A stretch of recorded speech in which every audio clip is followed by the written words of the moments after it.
An update on the source of that nasty parasite that has sickened thousands across the country. We're all living through a summertime stomach bug with absolutely disgusting symptoms. People are pissed off.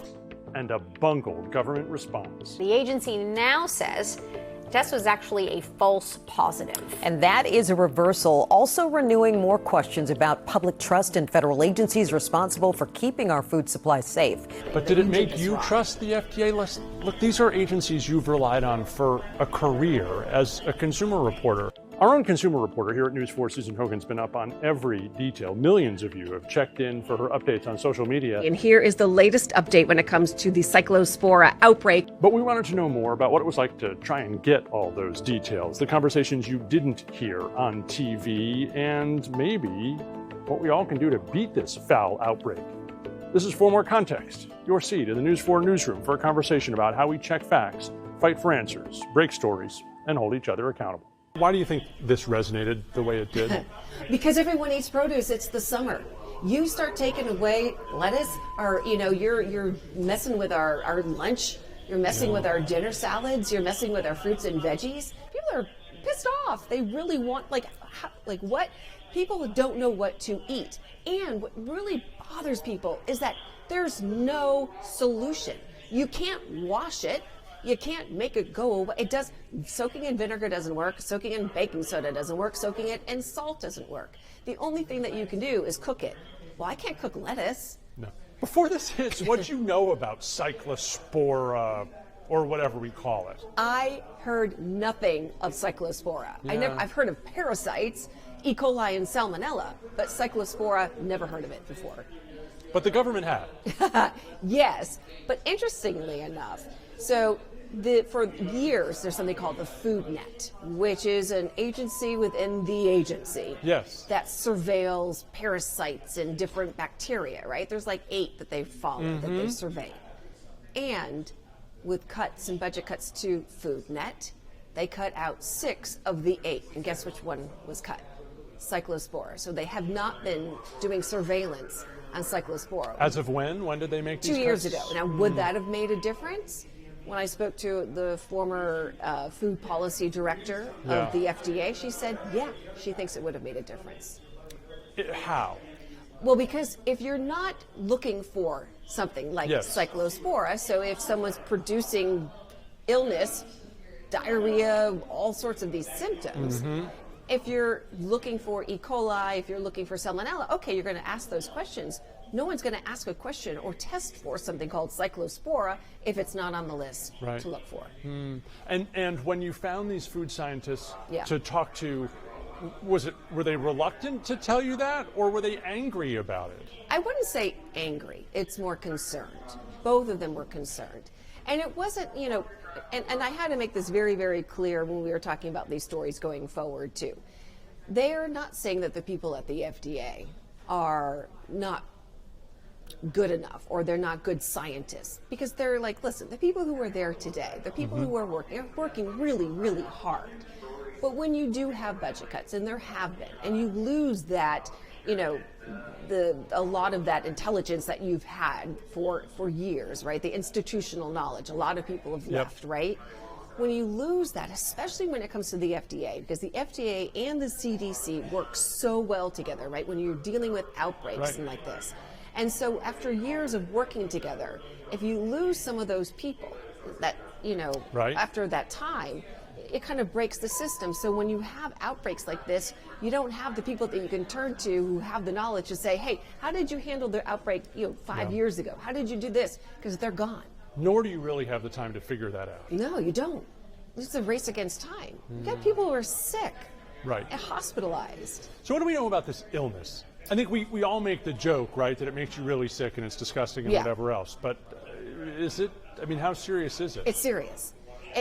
Thankfully, there have been no deaths. And the biggest reason why people are landing in the hospital is because of dehydration. Pardon my being so explicit here, but we've been talking about explosive diarrhea. Was that really your main symptom? It was, I think that phrase scares a lot of people, and they think we're all walking around afraid that we need to find a bathroom in a second. It wasn't so much that. It was just you're very crampy, but like in the morning and the evening, for lack of a better term, it's like being like a human fire hose. It wasn't just like having that. It was just very watery. You're very, very dehydrated. I felt parched a lot and I just could not drink enough water. The latest stats show the people who have gotten sick are as little and young as 2 and as old as 95. Essentially, everybody, every age is impacted by this. It's the same thing with any bacteria. Salmonella, E. coli, immune compromised, the elderly, the young, you're going to get sick. But the latest information from the FDA and from the CDC today is saying, listen, these are serious, serious symptoms. The watery diarrhea, it's literally really dehydrating people so much. The worst thing about this particular parasite, it's not a one and done. You don't just get sick, poop it out, and feel better like you do with a stomach bug 48 hours later, right? This parasite likes your gut. It lives inside of it. And it actually is like, this feels good in here. And it can come back weeks, months later. In fact, I interviewed a woman who said she started to feel better. She was tested positive. She sent me her test results, positive for Cyclospora on July 9th. And she's like, I think I'm out of the woods. Boom, she wasn't. It came back after like 72 hours, just as bad as it was when it first came. Did you ever figure out why we were at first told Michigan, Indiana, and then all of a sudden it's now in dozens of states? It was Michigan and Ohio at first. And that's literally just based on, like, that was the hotbed, right? And so that's where they started to hear the most cases. And then it was Ohio. And then once they started interviewing people, they noticed they were getting little, breakouts here and there and there. But it's important to note that an outbreak is 2 or more people, right? And so, and it also has to be a common link. So as they started interviewing people in Michigan, they started realizing, okay, we've got a real problem here. Michigan, I think, has over 4,200 cases. And Virginia has 36. Maryland has 69 cases. But they're telling me that this is not an outbreak in Maryland or Virginia. What they're saying is there's not a common threat, right? They can't find I ate here, I ate here too, and we all ate this. So it's like, well, we don't know. And the problem with this is that it's produce. And it's not like and you get sometimes the symptoms 2 weeks later. And so if I were to ask you, what did you eat in the past 2 weeks that was like, fruits and veggies, you're going to list every single fruit and veggie. And so that's why they've had a hard time figuring this out. But it did spread as they started talking to people and they started realizing that these clusters were actually in 27 states. Why can't they find a source? How hard is it? Cyclospora is a really tricky pathogen. It's harder than many of the other foodborne pathogens that FDA works on. So when you think about something like E. coli or Salmonella or Listeria, those are bacteria. And FDA has very sophisticated methodologies working with CDC to really fingerprint those pathogens. They can identify clusters of cases who all have a similar pathogen exposure. So the whole work is much easier when you're dealing with bacteria.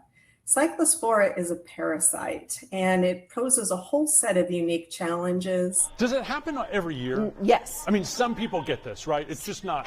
Cyclospora happens every single summer between May and August. It's just out there. It's just the CDC and the FDA said unequivocally this has been the worst summer they've had in years.